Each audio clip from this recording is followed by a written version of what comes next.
سلامونه او نیکې هیلې هیلهمند یم چې جوړ او روغ به یاست. په دغه ورځ کې د مسعود زوی او د یاسین ضیا ډاکټر اسپانتا او ورسره یو څو نور کسان چې یو د کندهار ولایت یوسف پښتون هم د دوی سره دی. دوی په جنیوا کې یو جلسه جوړه کړې وه. په دغه جلسې کې دوی یو لوی قطعنامه لیکلې وه چې په دې قطعنامې کې لیکلي وه چې باید دا دا دا دا کارونه وسي او که نه وسي موږ بل اقدام ته لاس بل مرحلې ته ځو چې د دوی بله مرحله چې شي ده. نن پر دغه موضوع باندې خبرې کوم چې د جنیوا کنفرانسونه چې دي څومره حیثیت لري، څومره ارزښت لري، د کنفرانسونو څوک دایروي، د دوی وشاته څوک دی، آیا دا به یو نړیوال ملاتړ ولري که نه؟ زه پر موضوع باندې خبرې کوو او تر اضافي خبرې تېرېږو. مخکې له دې چې زه پر جنیوا باندې خبرې وکړم، زه تاسو ته یو لنډه کیسه کوم. د هغه لنډې کیسې وروسته تاسو به انشاءالله په ډېرو موضوعاتو باندې سر خلاصې. ګوره په هند کې د مارکیټینګ یو څو کمپنیانې دي. دا کمپنیانې چې دي دا پولیټیکل کمپنیانې دي چې یوازې سیاسي مارکیټینګ کوي. سیاسي مارکیټینګ څه دی؟ یو کس د تیر جمهوریت کې چې د هغه سره زما هم سلام و دعا وه، داسې ټینګه ملګرتیا نه وه، خو په هغه دا کوم پلان چې دوی طرحه کړو دا چې ځکه چې ما خپله مارکیټینګ لوسته وي، نو په همدغه اساس باندې ده هم ما سره مشوره وکړه چې دغه امکانات شته که دا کار وکړو څنګه به وي. دوی دا کس ولاړی هند ته ولاړی. په هند کې چې ولاړو، دې کس ته په لومړي ځل باندې یو څو کتاب یې د په نامه باندې ولیکله. دغه مارکیټینګ کمپنۍ، دا کوم کمپنۍ چې مارکیټینګ ورته کوله، اوله کې یو څو کتاب یې ولیکل. زه چې هم درې کتابه ټوله په نړیوال سیاست باندې ولیکله. داسې قوي مقاله وه چې یعنې خلکو فکر کوله چې دی نو دغه دی، او دغه مقاله یې واخیستل د ده په نامه یې کړه او په ډېرو ژورنالو کې هم نشر کړه. په بل قدم کې د هند په یو لوی سالون کې حدوداً 300 نفره یې میلمانه کړي وه. 300 نفره. او دا 300 نفره چې دي دغه مارکیټینګ کمپنیان چې دي دا ټوله د هند هغه وږي خلک راوړي چې دوی ته فقط ډوډۍ ورکړي، نور هېڅ شی هم نه وسته، هېڅ شی نسته. او یا دوی ته یو داسې جوړوي، یو محفل جوړوي، په محفل کې یو سندرغاړی هم راوړي، دوی به پیسې به هم ځینې اخلي، خو بس راوړي 300 کسان درته کښېني. دا کس ته یې 300 کسان راوړي وه، خو نور کسان شته چې حتی 15,000 او 10,000 او 20,000 هر څومره چې بودیجه د ډېر وسه تاسو لوی سالون او ډېر خلک تاسو ته دعوتوي. دا کس ته یې 300 نفره دعوت کړي وه. د دې کس دپاره یو بله جلسه جوړه کړې وه چې په سټیج باندې حدوداً 15 نفره نور متخصص په نامه باندې، سپیشلیست په نامه باندې، متخصصین په نامه د متخصصین ښه نکتایي ښه دریشي دا یې کړي وه، دا یې وشاته کښېنولي وه، او دی هم پلس شپږم متخصص چې دی ویه. او دا جلسه چې وه دا د نړۍ پر سیاست باندې خبرې کړې وه، یعنې دا سړی هم وه او دا ټول نمایش و، هېڅ پکښې کې شی نه ویه. وروسته تر هغه دې کس ته یې حدوداً د یو ښه زیرکه سیاستمدار میډال هم دغه کمپنۍ ورکړو. په دغه لوی محفل کې 300 کسان ور ټول ټیک ټیک وکړې، ټول یې داسې وکړه، دې کس ته هم دغه میډال هم ورکړو. یعنې دا یو لوی د شخصیت جوړونې دپاره، یو مارکیټینګ دپاره دوی ښه پلان لري. په همدغه پلان په اساس باندې دوی ته دغه ټول نمایشي کارونه جوړوي. او دا نمایشي کارونه په هند کې امکان لري چې په $10,000 تاسو ته دا ټوله کارونه وکړي چې 300 نفره خبر کړي او تاسو ته دا مقالې ولیکي، همدا ډول 15 نور داسې جوړ کړي، یو هوټل کرایه کړي چې په هند کې هوټلونه ډېر چې سکرینونه لري، په شاته یو عکس اچوي، دا ټوله په $10,000 باندې ته کوي.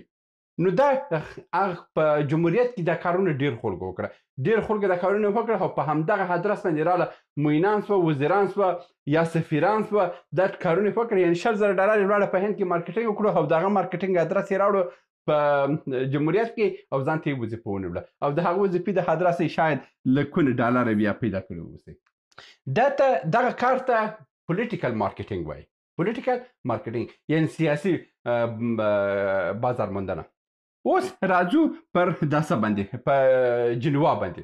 ګوره دغه جنیوا چې ده د ټولو سیاسي د څه دپاره د سیاسي مجلسو دپاره هلته د نړۍ په سطحه باندې ټول هوټلونه دي، ټول ځایونه دي، لکه څنګه چې د کابل میدان سړک چې دی دغه ټول رده کې دلته فقط هوټلونه دي، ودونه کې په دې کې په جنیوا کې چې دی د نړۍ ټول کنفرانسونه چې کېږي همدلته کېږي. دلته تاسو په ګوګل کې بیا سرچ کوئ څو کمپنیانې، ډېرې کمپنیانې، یعنې د یو څخه نیولې تر 15-16 کمپنیانې دي. دغه کمپني یو کمپني سره ته خبرې کوي، دا کمپني تاته څه وایي؟ دوی وایي چې زه تاسو ته یو مطبوعاتي کنفرانس جوړوم. مطبوعاتي کنفرانس کې زه تاسو ته مثلا 200 مایکونه راوړم، پرېږدم 50 مایکونه پرېږدم. د هر میک قیمت چې دی و د $15,000 دی. یعنې که پیسې د ډېرې ورکړه دی د 200 مایکونو تاته راوړي پرېږدي چې دغه د نړۍ ټول مطبوعات چې دي هغه یې راوړي په همدغه مایکو باندې کښېږدي. او زیاتره کسان چې دي هغه کوم خبریالان هم چې لري په جنیوا کې دوی به په دغه کمپنیانو سره شریک دي. او دغه کوم کسان چې جلسه جوړوي دا خو بیچاره ډېر غریب کس و، دوی حتی د یو میک توان هم دوی نه درلود چې حتی په هغه کنفرانس کې دوی یو خالي وطاق کرایه کړی و، که خالي سالون، او د هغه سالون د ادرسه دوی راغلی خپل مجلس یې کړی و. هغه هم په ټوله مجلس چې و 2 ساعته و، 2 ساعته مجلس کړی و. خو د هغه مجلس وروسته بس ژر وتلی دي چې هر ساعت باندې په دوی باندې چارجز راته همدغه خلاص. اوس د دې خلکو د کوم کار چې دی دا د یو نړیوال پشتیباني لري؟ نه، هېڅ نه امریکا د دوی پشتیباني کوي، نه خپله سویس د دوی پشتیباني کوي، نه کوم بل اروپایي اتحادیه څه کوي. هېڅ کس د دوی پشتیباني نشته. ځکه چې په جنیوا کې چې کوم مجلسونه جوړېږي دا د ورځې لخوا په جنیوا کې 300 څخه ډېر مجلسونه جوړېږي. دا د نړۍ ټوله سیاستمداران دي چې مارکیټینګ دپاره راځي جنیوا ته، او د جنیوا دپاره هلته کنفرانسونه کوي. او جنیوا کې بیا چې دی د ملګرو ملتونو ډېر عمده شعبې هم هلته مرکزي دفترونه لري، او دوی زیاتره کسان چې راځي هلته خپل کنفرانسونه نیسي تر څو په نړیوال په ملګرو ملتونو کې چې کوم خلک دي د هغو سره خپل اړیکې جوړ کړي، خپل تعلقات جوړ کړي، او د هغو دپاره چې راتلونکي کې یو کار کېږي. یعنې پر ما باندې حساب کړه زه په افغانستان کې زه یو قتله یم، کنې بیا هغه خلک هم په دې باندې تحقیق کوي. نو دا مې تر دې وویلو چې د دې خلکو چې کوم مجلسونه دي د دې چې دی دغه ټوله دې ته پولیټیکل مارکیټینګ وایي. تاسو په انټرنیټ کې سرچ کوئ پولیټیکل مارکیټینګ ایجنسیز، یعنې ایجنسیانې وګورئ په جنیوا کې ډېرې ایجنسیانې شته. تاسو کولی شئ چې په خو نهایتا د $10,000 څخه $10,000 څخه داسې پکیجونه یې شروع کېږي. $10,000 ورته ورکړئ، دوی تاسو نفر هم جوړوي، دوی تاسو هر څه راوړي. او که تاسو $2 ملیونه خو ورباندې بیا مصرف کړئ هغه کنفرانس باندې، دا کنفرانس دومره شانداره کنفرانس جوړوي چې تاسو ته نږدې 200-300 میکه هم راوړي، او یو غټ سټیج به اوسي، نړیوال څه اوسي، سم د رئیس جمهور په حیث باندې تاسو دومره یعنې شان او شوکت جوړوي. نو دا ټولې خبرې چې دي دا ټوله یو سیاسي مارکیټینګ دی. دوی دا خلک نه کوم د امریکا پشتیباني لري، دا خلک نه د اروپا پشتیباني لري، دا خلک نه د ایران او ترکیې پشتیباني لري، د هیچا پشتیباني نه لري. فقط هغه کوم پروژو څخه چې کوم پیسې ورته پیدا کېږي هغه پروژې دوی بس ځي په هغه جنیوا کې پخوا کوم کنفرانسونه هم چې کوله هغه یې ډېر لوړې کوله. دا ځل د دې کنفرانس تر ټولو تر هر ځل باندې ضعیفه دی، ځکه چې هغه معلومیږي چې فقط یو څو نفره په یو میز کې ناست دي، نور د پټ مجلسو دپاره دوی هېڅ پټ مجلس یې دا ځل نه درلودل، فقط په میز باندې کېناستلي دي او څو عکسونه نیولي دي. خلکو ویلي چې 2 ساعته، مګر فکر نه کوم چې دا 2 ساعته هم دا خلک هلته ځای چې کېناستل، ځکه چې پر هر ساعت باندې نږدې $10,000 پر دوی باندې چارج کېږي. نو دوی د هر ساعت توان نه لري. همدا اوس څه موده وړاندې یو کس ویلو چې دغه پخواني چپاولګرو $70 ملیون د په یو داسې کې ویلو سټاک مارکیټ کې په یو شپه کې بایللی دي. نو زیاترو دا کوم کسان چې دي زیاترو خپل پیسې هم په دغه مارکیټو کې په تجارتو کې هر څه یې د لاس ورکړي دي. نو اوس دوی د آخري شیبې د سیاسي ژوند دی چې دوی فقط کوشش کوي ځان یو ځای ښکاره کړي تر څو یو نوی پروژه یو نوی کار که په افغانستان کې راځي دوی ته یو اندازه سهم ورته ورکول شي. نور په دې کې نه د ملت غم شته، نه د آینده غم شته. دا ټول کوم کسان چې دي دا هغه پخواني تروریستان دي چې د ډاکټر صاحب نجیب په وړاندې وجنګېدل، د هغه تروریستان دي او اوس هم یو بل تروریست کتله په افغانستان کې حاکمه ده.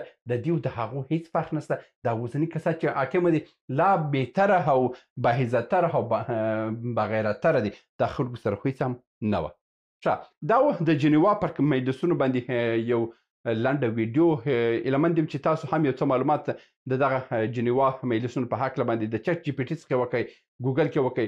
ډېر شعبې دي. تاسو هم کولی شئ چې ولاړ شئ یو څو زره ډالره مصرف کړئ او بس هلته یو لوی محفل هر څه تاسو ته یو سیاسي مارکیټینګ جوړولی شي.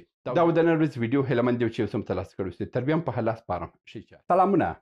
موږ ډېر موضوعات جوړ کړي دي. که سیاسي موضوعات غواړئ ووینئ نو دلته کلیک کړئ، او که غواړئ اقتصادي موضوعات وګورئ نو دلته کلیک کړئ، او که غواړئ چې د تل لپاره راسره واوسئ نو دلته کلیک کړئ او چینل سبسکرایب کړئ.